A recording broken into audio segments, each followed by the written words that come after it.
Bienvenue au podcast Connexion primordiale, en balade avec Paul, concepteur de l'intégration motrice primordiale. Un épisode très court et un petit peu particulier aujourd'hui pour vous dire que ceux qui suivent chronologiquement les podcasts depuis, ce podcast en balade avec Paul depuis octobre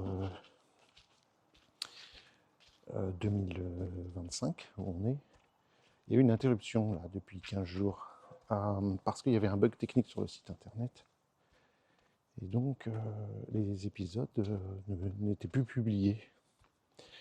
Donc voilà, j'ai payé un informaticien hier qui a pour quelques centaines d'euros réparé le bug et du coup il y a plusieurs épisodes qui sont réapparus dans la chronologie qui avaient disparu ou qui n'étaient jamais apparus. Donc uniquement pour les gens qui ont écouté depuis octobre 2025. Si vous écoutez cet épisode, regardez un petit peu en arrière s'il n'y a pas des épisodes que vous avez loupés parce qu'ils sont réapparus aujourd'hui. C'est-à-dire aujourd'hui, à la date du 25 octobre, il y a quelques épisodes qui sont réapparus avec des dates antérieures vers le 12, 13, 14 octobre. Donc vérifiez tous les titres des podcasts pour ne pas en rater. Ceux qui écoutent après le 25 octobre, qui ont débuté les écoutes du podcast après le 25 octobre, évidemment le bug est réparé à cette date. Donc c'est un épisode un peu particulier. C'est les premières choses. Donc n'hésitez pas à retourner en arrière. Seconde chose qui m'a fait chaud au cœur, en fait, depuis que j'ai lancé ce podcast en balade avec Paul, je laisse passer les voitures. Je vais aller sur un autre chemin, je vais essayer une autre balade aujourd'hui, que je ne peux pas faire pieds nus parce que c'est du gravier, donc j'ai mis mes skinners, mais que du gravier, pendant une heure, c'est vraiment pas agréable. Deuxième chose qui m'a fait plaisir, c'est depuis que j'ai créé le podcast, il est publié, en balade avec Paul, il est publié sur Spotify, il est publié sur les plateformes Android où les gens peuvent mettre des commentaires, mais il est aussi publié simultanément sur notre chaîne Facebook, sur notre chaîne YouTube, Le plaisir d'apprendre. Et vous savez que sur YouTube, on peut mettre des commentaires, on a 17 000 abonnés à cette date sur notre chaîne YouTube. Et puis j'étais assez surpris de voir zéro commentaire après tous les épisodes, et puis je dis aux gens, n'hésitez pas à mettre des commentaires, puis j'en vois pas. Et en fait, j'ai découvert que YouTube, c'est moi qui avais dû configurer ça, ne publie plus les commentaires si je ne les valide pas précédemment. Donc, hier, par hasard, je suis allé voir et j'ai vu que des dizaines de commentaires étaient en attente de validation. Donc, depuis le début de En balade avec Paul, il n'y a aucun commentaire sous les podcasts parce que il fallait que je les valide. Donc, je les ai validés. Et donc ça fait chaud au cœur. Merci vraiment. Merci pour vos commentaires. J'ai répondu à tous les commentaires. Donc voilà. Si ça vous amuse, allez voir les derniers épisodes, depuis les premiers épisodes de Voilà avec Paul, regardez les commentaires que les gens ont mis. Voyez les réponses que j'ai mis éventuellement et mettez vos propres commentaires si vous en avez envie. Alors je vous le dis tout de suite, quand vous mettez un commentaire, YouTube me montre un nouveau commentaire est là et je peux y répondre. Si après vous répondez, par exemple vous mettez merci Paul pour ce podcast, ceci, cela, ça m'a plu, et que moi je réponds merci beaucoup, super, bonne balade et tout, et que vous répondez ensuite aux commentaires que j'ai fait, là je le verrai pas, c'est compliqué. Et donc je pourrais pas y répondre parce que là il faut que je passe après tous les commentaires de tous les épisodes et que je regarde. Il y a bien un filtre qui dit nouveaux commentaires auxquels on n'a pas répondu, mais là ça devient très compliqué à gérer. Donc je rentre pas dans des discussions de commentaire après commentaire et tout, par responsabilité et puis plaisir. Et puis voilà, si vous écrivez un commentaire, j'y réponds, mais je rentre pas dans des discussions. D'abord, ce serait trop chronophage. Je préfère prendre du temps à faire le podcast et puis surtout, c'est techniquement compliqué. Donc voilà, je voulais vous dire ça. Donc je voulais vous remercier pour les commentaires. En revanche, pour ceux qui écoutent sur d'autres plateformes, Spotify ou il y en a d'autres, Je sais que sur tous ces endroits-là, il y a des possibilités de mettre des commentaires, mais là, je vais pas. Vous comprenez que ça, c'est pas possible pour moi d'aller voir les commentaires sur toutes les plateformes. C'est impossible. Donc, du fait qu'on a déjà une chaîne YouTube qui tourne et que c'est facile pour nous et qu'on regarde de toute façon les commentaires sur notre chaîne YouTube, du fait qu'on publie des vidéos, etc. Je regarde, je publie, je réponds aux commentaires sur YouTube, mais pas ailleurs. Donc si vous voulez une interaction avec moi, ce sera sur YouTube, ou bien sûr vous pouvez envoyer des mails.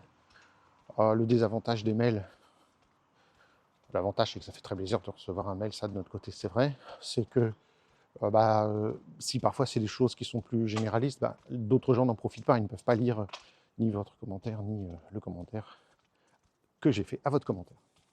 Donc voilà, c'était juste un mini-épisode pour vous dire, revenez un peu en arrière pour vérifier que vous avez bien écouté tous les podcasts, parce que du coup, il y a de nouveaux podcasts qui sont apparus dans la chronologie, mais que vous avez peut-être sauté.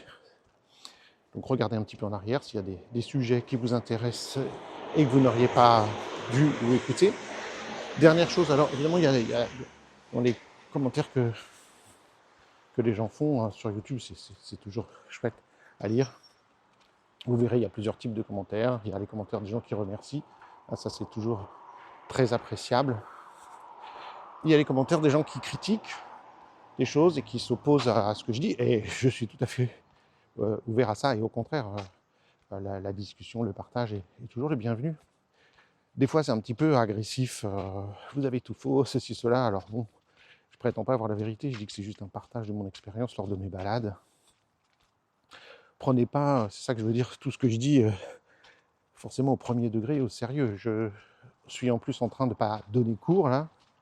Je ne suis pas en train d'énoncer ce que je crois être des vérités essentielles, d'autant plus que l'idée du podcast En balade avec Paul, c'est que rien n'est préparé. Je ne fais pas un plan à l'avance de ce que je vais dire, et surtout, après l'enregistrement de ma balade, je ne fais pas de... Il n'y a pas de coupure. Je dois exporter l'audio de mon appareil d'enregistrement sur mon ordinateur. Et des fois, je regarde juste la bande-son pour voir s'il y a eu des claquements, c'est-à-dire des bruits, parce qu'on le voit très vite apparaître sur la bande-son. Et je les coupe parfois, c'est très rare, parce que je ne veux pas prendre du temps à faire ça, je préfère prendre du temps à vous parler, etc. Mais donc j'édite pas ce que je dis, ou couper les longueurs, ou réenregistrer, ça c'est pas possible. Donc c'est un podcast un peu spontané, improvisé. Donc on ne peut pas en attendre la structure d'un cours, avec des diapos, avec un plan. C'est plus une idée de, j'ai plaisir à me promener comme si j'étais avec des amis et qu'on en papote, en se baladant, en espérant que vous fassiez de même. Mais c'est pas l'idée de faire un podcast pour prendre des notes, pour apprendre un truc structuré. M'en voulez pas trop. De la même manière, plusieurs personnes trouvent que c'est trop long, les épisodes de podcast. Et je suis entièrement d'accord, c'est le principe de la balade. Je fais une balade qui fait à peu près 50 minutes. Et parfois, tout d'un coup, une pensée amène l'autre, ça part dans un sens, ça part dans l'autre sens, exactement comme on ferait une balade avec des amis et qu'on papoterait. Donc voilà, ne prenez pas, c'est ça que je veux dire, la chose trop au sérieux. C'est un partage que je fais. C'est pas forcément représentatif des formations que l'on donne, avec tout ce qu'on fait, etc. C'est voilà, un partage amical, entre guillemets, comme on dit, l'expression qui m'aime me suive. Voilà, je prétends pas du tout avoir une vérité, je partage mon expérience. J'arrive bientôt à la soixantaine et je suis content de pouvoir le partager. Hein, c'est pas un gage d'intelligence. Hein. Il y a des gens qui ont 20 ans et qui sont beaucoup plus malins que moi. Mais ce que je veux dire, c'est que j'ai des choses que je commence à avoir envie de partager. Puis si ça parle à d'autres gens, tant mieux. Voilà, donc prenez pas trop au sérieux ce que je dis. Ça fait plaisir d'échanger des trucs. Je dis des choses qui sont vraies au moment, enfin, que je crois vraies au moment où je les dis, mais le lendemain, quelqu'un peut me dire quelque chose ou écrire un commentaire, je me dis, ah bah oui, il a raison, là, il y a soit une erreur dans ce que je dis, soit une exactitude, soit j'avais pas creusé ma pensée suffisamment loin, et donc je suis très content, hein, il y a pas, c'est pas une parole sainte, c'est pas coulé dans du bronze, et on va pas faire la guerre pour ça. Donc, Voilà. Donc en tout cas, le plus important, merci beaucoup à tous pour être là, pour écouter. Hein. Je le vois, hein, il y a chaque épisode à écouter par plusieurs centaines de personnes. Donc ça fait des milliers d'écoutes en 15 jours de podcast. Je suis très content. On a augmenté l'écoute du podcast de 300%. Alors le podcast, c'est pas le podcast en balade avec Paul toujours. Hein. Vous allez voir, il y a des épisodes avec des interviews, il y a d'autres choses qui sont prévues. Certains ont proposé en balade avec Ludivine, mais c'est pas trop son truc. Donc voilà, Ludivine est sur d'autres projets par rapport à l'intégration motrice prémentale. Elle travaille énormément en coulisses, entre autres dans l'organisation de tous les stages qu'on fait en distanciel. C'est elle qui fait la communication avec les gens, c'est elle qui fait beaucoup de choses. Elle tient aussi à jour la page Facebook de l'IMP tous les jours. Donc voilà, elle fait beaucoup de choses de son côté. Vous ne l'entendez pas, mais elle est bien présente. Et tous les jours, on discute, on échange par rapport à notre expérience, par rapport à l'IMP, etc. Donc merci beaucoup, c'est tout pour aujourd'hui. Et puis je vous dis à très bientôt.